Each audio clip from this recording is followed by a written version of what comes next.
여러분, 우리가 예수님을 믿게 되면, 그리고 예수님의 말씀을 따라 살게 되면 내 삶의 고난과 어려움이 다 사라질까요? 물론 우리가 말씀을 거스리고 내 마음대로 살면서 고난을 자처할 때보다는 낫겠지만은, 우리가 신앙을 가진다고 해서 내 삶의 모든 어려움과 모든 시련들이 완벽하게 사라지는 것은 아닙니다. 예수를 믿게 되면 당장 내 삶이 천국과 같이 완벽하게 어떤 어려움도, 어떤 어두움도, 어떤 고통도 고난도 없이 마냥 편안한 삶만이 펼쳐지는 것은 아니라는 것이지요. 우리가 처음 기독교 신앙을 접하고 믿음을 가지게 될 때 이런 오해들을 가지기도 합니다. 내가 하나님 믿으니 내 삶은 이제 아무런 어려움 없겠지 라는 생각이죠. 물론 우리가 하나님의 보호와 인도를 받습니다만은, 여러분, 우리의 삶 가운데 어떤 어려움이나 어떤 고난이나 어떤 고통도 다 사라지는 것은 아니에요. 근데 또 어떤 사람은 삶의 어려움과 시련이 있다고 해서 이 사람이 신앙생활을 잘못해서 그렇다, 또 이렇게 생각하는 사람들이 있다는 거죠. 그가 죄가 많아서 삶의 어려움이 생긴다, 이런 식으로 해석을 하기도 합니다. 그러나 여러분, 이런 생각도 치우친 생각입니다. 자, 그렇다면 이런 논리라면 사도 바울의 삶은 어떻게 평가해야 합니까? 그는 너무나도 많은 어려움과 고난과 핍박을 당했던 사람입니다. 사람들의 직접적인 핍박, 또 자연적인 재해, 배를 타고 가다 자초하고 난파하고, 또 가난과 굶주림 속에서 그가 수없이 지내왔습니다. 그리고 지금으로 말하면 난치병으로 인한 심각한 고통이 그의 삶에 종일 따라다녔습니다. 자, 그럼 그가 죄가 많아서입니까? 아니면 그가 하나님을 거역하고 자기 마음대로 살아왔기 때문에 그런 고난이 왔습니까? 아니지 않습니까? 그게 아니죠. 요한복음 9장을 보면 예수님과 제자가 길을 가다가 길가에 앞을 보지 못하는 맹인이 있었습니다. 그때 제자들이 예수님께 묻지요. 주여, 이 사람이 맹인된 것이 그 부모의 죄입니까? 아니면 이 사람의 죄 때문입니까? 그들의 인식은 그랬어요. 모든 어려움과 고난은 죄 때문에 생긴다. 그래서 부모 죄냐, 저 사람의 죄냐? 그때 예수님이 뭐라 하십니까?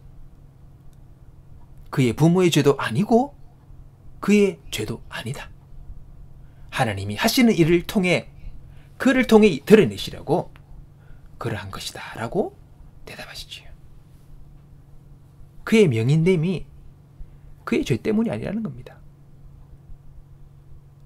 그의 부모 죄도 아니고 하나님이 하시는 일, 그를 통해 드러내려고 그에게 잠시 어려움의 시간들을 주셨다는 거죠. 우리 예수님은 그의 눈을 뜨게 하셨습니다. 우리 주님은 눈먼 자도 눈을 뜨게 하시는 하나님 보내신 사람이구나 라는 것을 알리게 되는 거죠. 그 맹인의 삶에 하나님의 깊은 뜻이 있었던 것입니다. 여러분, 우리는요, 해답을 알 수 없는 삶의 질문들을 가지고 있습니다. 예를 들면 악의 문제지요. 하나님은 왜 악을 만드셨나? 악이 없다면 고난도 고통도 없을 텐데 왜 악을 만드셨나? 그러나 이에 대한 대답이 성경에 명확하게 나와 있지 않습니다. 왜 악이 있나? 왜 악이 하나님을 두셨나? 하나님은 전능자라면서 그럼 악을 만들지 말지, 마귀를 만들지 말지, 아예 원초적으로 막으시지. 근데 우리는 그것에 대해서 답을 알 수가 없습니다. 악이 있다는 것입니다. 또 고난의 문제가 있습니다.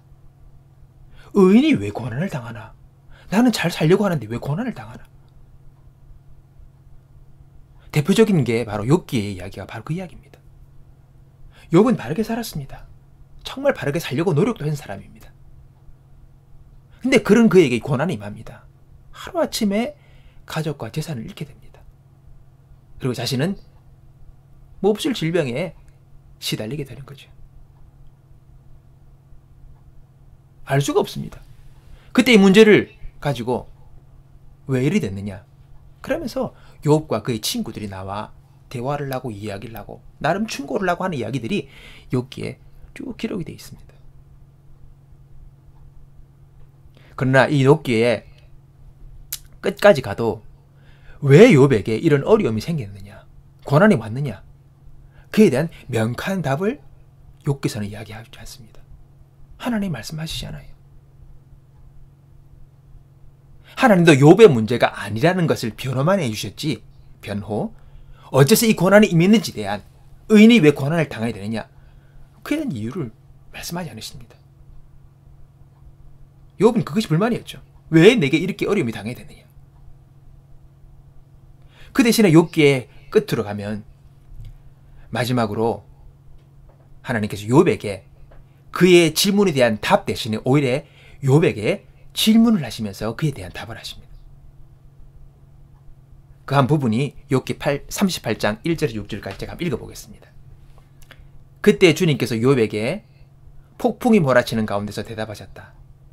네가 누구이기에 무지하고 헛된 말로 내 지혜를 의심하느냐. 이제 허리를 동이고 대장부답게 일어서서 묻는 말에 대답해 보아라. 내가 땅의 기초를 놓았을 때에 내가 거기 있기라도 하였느냐? 네가 그처럼 많이 알면 내 물음에 대답해 보아라. 누가 이 땅을 설계하였는지 너는 아느냐? 누가 그 위에 측량줄을 띄었는지 너는 아느냐? 무엇이 땅을 버티는 기둥을 잡고 있느냐? 누가 땅에 주춧돌을 놓았느냐? 여러분, 그러면서 계속 하나님이 욥에게 질문하십니다. 그 질문이 욥기 36장, 5장, 서너 장에 걸치면서 그 질문들을 막 하십니다. 지금으로 말하면 천문학, 생물학, 지질학, 물리학 같은 그런 주제의 질문들이죠. 욥에게 하십니다. 그 질문에 욥이 뭐라고 대답할 수 있겠습니까? 그 당시에 할 말이 없는 거죠. 지가 아는 게 없는 겁니다. 뭘 알겠습니까? 자기는 아는 게 없는 거예요. 하나님 이 대자연을 만드시고 유지하시고 돌보시는 그 원리와 방법들을 어떻게 욥이 다 알고 답하겠습니까? 모르는 거죠. 욥은 하나님이 일하심에 손을 들 수밖에 없었습니다. 하나님은 이런 질문들을 통해서 욥에게 말씀하죠. 네가 어떻게 하나님의 그 깊고 깊은 그분의 지혜와 일하심을 다 알 수 있겠느냐? 너는 알 수가 없다는 것입니다. 그렇죠? 욥은 따지고 들어왔습니다. 그러나 하나님의 그 깊은 뜻과 이유를 욥은 이해할 수가 없는 거죠. 자신의 한계입니다. 그 깊고 깊은 그분의 뜻과 계획하심을 이해할 수가 없는 거죠. 이전에 TV에서 또 작은 우주라고 하면서 우리 우주에는 얼마나 많은 별들이 있습니까? 너무너무 많아요. 근데요, 스포이드로 연못에 물을 한 방울 채취해서 그걸 갖다가 현미경에 얹어놓고 비추는 거예요. 스포이드의 그 물 하나 한 방울, 그 물방울 안에 현미경으로 확대를 하니 그 안에 무한한 우주세계가 있는 거예요. 얼마나 많은 생물들과 얼마나 많은 것들이 그 안에 있는지요. 셀 수가 없는 거예요. 여러분, 물방울 하나의 안에 우주가 있어요. 물방울 하나에 지구에 얼마나 많은 물이 있습니까? 우리의 생각과 우리 이해로는요, 세상을 알 수가 없어요. 다시 말해서 하나님의 그 깊고 깊으신 그분의 뜻과 계획하심과 일하심을 우리는 측량할 수가 없는 것입니다.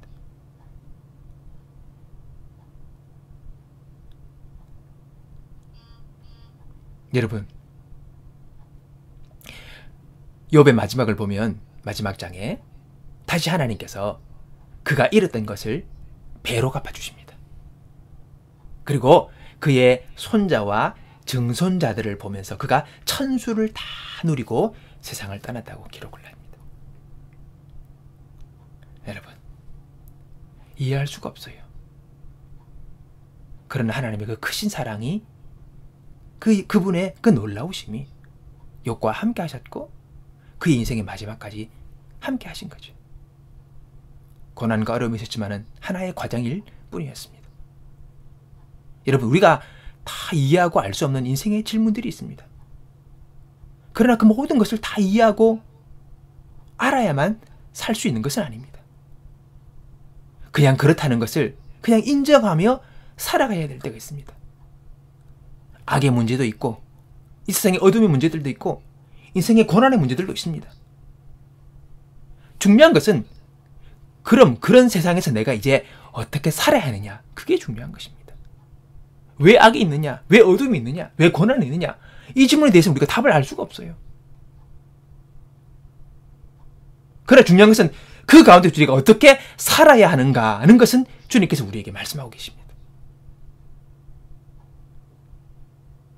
욥에게 이야기하는 사람 중에 엘리후라는 사람이 있습니다. 근데 그가 욥에게 와서 그를 위로하며 이런 말을 하죠. 하나님은 너무 위대하셔서 우리가 다 알기 어렵습니다. 그분의 연수함을 어떻게 감히 인간이 알겠습니까? 그분의 나이가 얼마나 되는지, 얼마나 오래되신 분인지 우리는 모른다는 거죠. 너무 큰 분이기 때문에 우리는 그분을 다 알 수가 없다는 것입니다. 하나님의 일과 그분은 우리가 함부로 판단할 수가 없는 것이지요. 유석경 전도사님이라고 불꽃같이 살다 가신 분이 계십니다. 그분은 서울대학교 불어학과를 나오시고 난 다음에 서울의 유명 학원에서 아카데미나 이런 데서 아이들을 가르치는 일을 한 10년 정도 하세요. 실력 있는 분이셨죠. 그러다가 어떤 미국에 사는 전도 세미나에 참석을 계기로 그의 마음 가운데 선교사로 헌신하기로 마음에 작정을 하게 됩니다. 그리고 신학을 공부하고 그리고 모교회인 서울의 그 지구촌 교회로 다시 이제 사역자로 그가 들어가게 됩니다. 근데 그 교회로 부임한 지 일주일 만에 대장암 말기 진단을 하게 됩니다. 너무 늦게 오셨습니다. 의사는 길어야 1년이랍니다. 수술을 해나 마나 똑같다는 거죠. 그래서 수술을 하지 않고 그냥 하나님이 주시는 시간까지 살겠다고 다짐을 하고 열심히 사역을 합니다. 복음을 전합니다. 그분의 설교 중에 그런 이야기 하시더라고요. 사람들이 하나님을 원망하지 않느냐. 근데 그분은 그러는 거예요. 난 한 번도 하나님을 원망하지 않았습니다. 내게 왜 이런 일이 일어나냐고 묻지도 않았습니다. 나는 하나님을 이해하는 것이 아니라 신뢰하기 때문입니다. 그러시는 거예요. 의사는 1년을 말했지만은 하나님의 은혜로 3년을 더 살았습니다. 그러면서 설교 중에 그 끔찍한 고통이 있는 그 투병의 과정에서 어떻게 그가 기뻐할 수 있느냐고, 어떻게 평안을 누릴 수 있느냐고 그렇게 묻는다면 바로 복음 때문이라고 그분은 말하십니다. 이 복음이 나를 이 와중에서도 기뻐할 수 있게 하고 평안을 누리게 한다고. 그리고 기쁘게 뜨겁게 복음을 전하는 삶을 살다가 하나님 품으로 돌아갔습니다. 여러분, 우리는 우리의 삶에 이해할 수 없고 알 수 없는 일들이 너무 많습니다. 다 알 수가 없습니다. 그것이 인생입니다. 누구나 다 다른 삶의 일들과 환경들을 만나며 살아갑니다. 누구는 겪지도 못했던, 누구는 생각도 못했던 그런 기구한 또는 희한한 그리고 참으로 어려운 각자의 환경과 일들과 삶을 만나면서 살아갑니다. 중요한 것은 우리가 여기서 어떻게 살아갈 것인가 하는 것이지. 성경은 말씀하십니다. 야고보서 1장 2절에 너희가 여러 가지 시험을 당할 때에 그것을 온전히 기쁘게 여기라. 그렇게 말씀하십니다. 왜 우리가 시험이 있는데 기뻐해야 합니까? 시련과 어려움과 고난과 유혹의 그 모든 일들을 당할 때에 우리에게 기뻐하라 하시는 거예요. 왜요? 그 어려움과 시련 속에서도 하나님이 너와 함께 하신다. 그리고 그 모든 시간을 통해서 나를 더 온전하게 만드신다는 것이죠. 그렇기 때문에 너희가 기뻐하라. 그렇게 말합니다. 성경에서 시험이 올 때, 그럼 시험이 좀 오게 하지. 왜 어려움을 내게 줘? 이게 아니라, 그게 있다는 거죠. 겪게 된다는 것입니다. 누구나 각자의 크기와, 그리고 깊이와 농도가 다른 시험들을 당하는 거죠. 당한다는 거예요. 중요한 것은 거기서 우리가 기뻐하라고 주님 말씀하십니다. 야고보서 1장 2절 4절에서 현대 성경으로 제가 말씀 읽어보겠습니다. 사랑하는 형제들이여, 여러분이 많은 어려움과 시련을 겪고 있습니까? 그렇다면 기뻐하십시오. 험난한 길은 여러분에게 인내를 기를 수 있는 기회이기 때문입니다.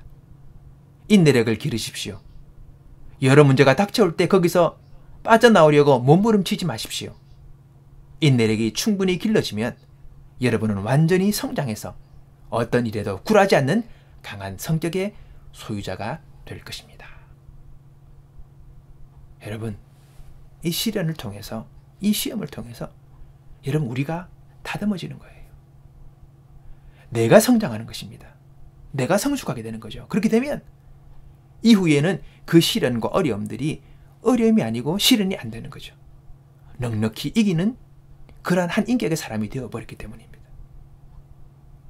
우리는 빨리 내 문제가 해결되어지고 여러 요건과 환경들이 바뀌어지기 원하지만 하나님 먼저 우리에게 관심이 있습니다. 우리의 인격, 우리의 중심, 우리의 신앙, 그것을 다듬으시는 거죠.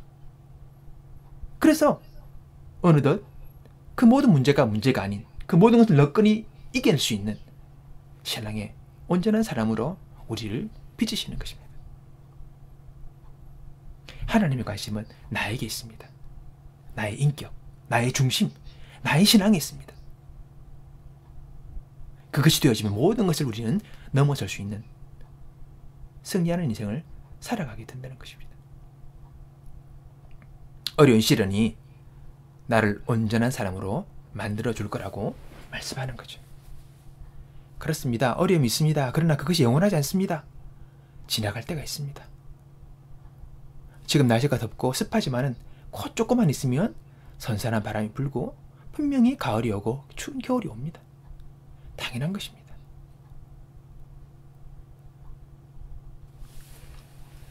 성경은 우리에게 어려움의 시간을 어떻게 반응하며 살아야 하는지를 가르쳐주고 있습니다. 왜 내게 어려움이 있냐? 왜 이게 고난이 있냐? 크게 관점을 둘 것이 아니라 그럼 이 시간에 내가 어떻게 살아야 할지를 우리는 관점을 가지고 살아가야 합니다. 그러면 훌륭한 삶의 결과와 인생을 우리는 살아갈 수 있습니다. 어려움이 있다고 고난이 있다고 그의 인생이 잘못된 것이 아니지 않습니까? 그 과정을 통해 우리는 충분하게 훌륭한 인생을 살아갈 수가 있는 것입니다. 우리가 성경을 읽고 공부하는 것은 이 인생을 어떻게 내가 살아야 하는지, 인생에서 무엇이 중요한지, 어디에 초점을 맞추고 살아야 할지를 우리에게 계속해서 성경은 가르쳐주고 있는 것입니다. 그래서 전국적으로 우리가 천국에 들어가기까지 가장 바람직한 승리하는 인생을 살아갈 수 있도록 삶의 길을 우리에게 제시해주고 있는 거죠. 그래서 자꾸 말씀을 읽으라는 것입니다. 성경을 보라는 거죠. 답이 여기 있다는 겁니다. 로마서 8장 28절에 우리가 알거니와 하나님을 사랑하는 자, 곧 그 뜻대로 부르심을 입은 자들에게는 모든 것이 합력하여 선을 이루느니라. 내가 당하는 어려운 일, 고난, 고통, 슬픔, 또는 즐거움이나 행복함, 또는 이해할 수 있는 일이나 이해할 수 없는 일들, 그 모든 일들을 통해서 하나님은 결국 선을 이루신다고 말씀하십니다. 좋은 것만이 좋은 것을 만드는 게 아니에요. 좋은 것 같은 거다, 좋지 않은 것 같은 거나 결국은 모든 것이 믹서되어 결국은 하나님은 우리에게 선을 이루신다고 말씀하십니다. 결국 우리 인생을 아름답게, 합당하게, 후회 없는 인생으로 우리를 완성시키신다는 거죠. 그게 하나님의 방법입니다. 이 진리를 내가 믿고 살아간다면 모든 것은 이해할 수 없을지라도, 알 수 없을지라도 우리는 최고의 인생을 살아갈 수가 있게 되는 것입니다. 기독교 출판사인 규장을 설립하신 그 영훈학 장로님, 그분은 평생의 모토가 되는 말씀이 이 로마서 8장 28절입니다. 그분은 평소에 이렇게 말씀하셨답니다. 고난은 변장한 축복, 고난은 영적 기상 나팔, 고난은 하나님의 명품 만들기, 고난은 하나님의 용광로. 우리가 알거니와 하나님을 살아가는 자, 곧 그 뜻대로 부르심을 입은 자들에게는 모든 것이 합력하여 선을 이루느니라. 이걸 모토로 평생의 삶을 살아가셨습니다.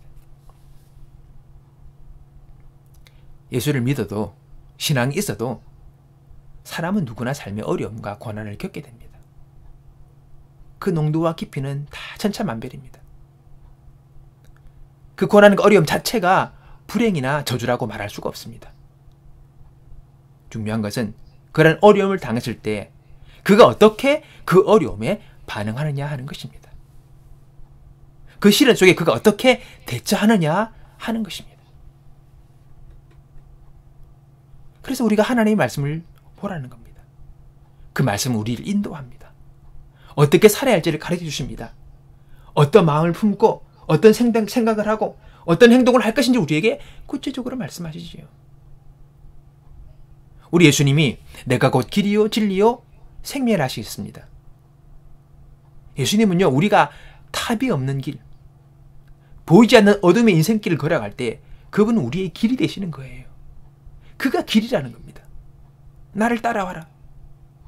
나의 말씀을 따라와라. 내가 하는 말을 네가 귀를 기울여봐라. 그러면 우리 각자의 삶 가운데서 승리하는 인생을 살아갈 수 있도록 우리를 이끄시겠다는 것이죠. 우리를 구원하시는 거예요. 건져내시는 거죠. 답답함, 알 수 없음, 절망, 슬픔, 고통, 여기서 주님은 우리를 건지시는 거예요. 그것도 구원이에요.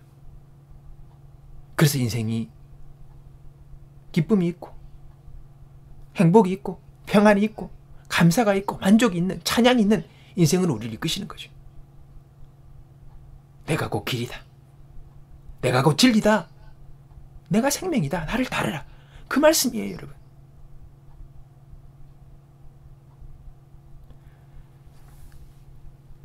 알 수 없고 이해할 수 없는 인생을 살아가지만은, 그러나 그 가운데서도 오늘 하나님을 신뢰하며 하나님의 그 말씀을 내가 믿음으로 받아들였어. 결국은 인생의 승리자로 합력하여 선을 이루시는 하나님의 그 역사하심 속에 머물 수 있는 오늘 저와 여러분의 삶이 승리의 삶이 되기를 주님의 이름으로 축복합니다. 기도하겠습니다. 하나님 아버지, 감사합니다. 오늘도 우리를 불러주셔서 이해할 수 없고 그리고 대답을 할 수 없는 인생의 길을 걸어갈 때에 우리가 어떻게 살아야 할 것인가를 말씀하시며 오늘도 그 자리에서 승리하는 인생을 살도록 이끄시는 주님, 우리의 길과 진리가 되신 주님 앞에 나아가 당신을 신뢰하고 당신의 말씀을 붙들므로 말미암아 하나님, 결국은 승리자로 합력하여 선을 이루시는 하나님의 그 귀한 역사를 누리며 나아가는 유업처럼 결국은 승리하고 하나님의 돌보심과 그분의 복주심 속에서 인생을 마무리했던 것처럼 우리도 그리 살아갈 수 있도록 주님 인도하여 주옵소서. 감사와 찬양을 드리며 예수님의 이름으로 기도하옵나이다. 하나님 아버지, 감사합니다. 예배하러 나며 주 앞에 예물드릴 손길들을 축복하사 백배로 갚아주시고 더 많은 것을 드릴 수 있는 믿음과 삶의 풍요로움을 허락하여 주옵소서. 하나님 감사합니다. 우리 온 또댐의 권속들을 기억해 주시고 이들의 삶에 축복하사 건강을 주십시오. 하나님, 이들의 삶 가운데 재정의 넉넉함들을 허락해 주십시오. 경제적 자유를 주시옵소서. 그 마음에 평안을 허락하시고 주를 향한 믿음을 회복하게 하시고 그 마음에 하나님 참으로 안식이 있게 하시고, 그래 주님의 그 사랑과 그분의 위대하심과 그분의 구원하심을 또 다른 이들에게 간증하며 고백할 수 있는 삶의 증인들이 될 수 있도록 주여 우리들을 인도하여 주옵소서. 내가 곧 길이다, 내가 곧 진리다고 말씀하시는 주님 붙들고 그 말씀을 의지하여 믿음으로 승리하며 나가는 우리 모두가 되게 하여 주옵소서.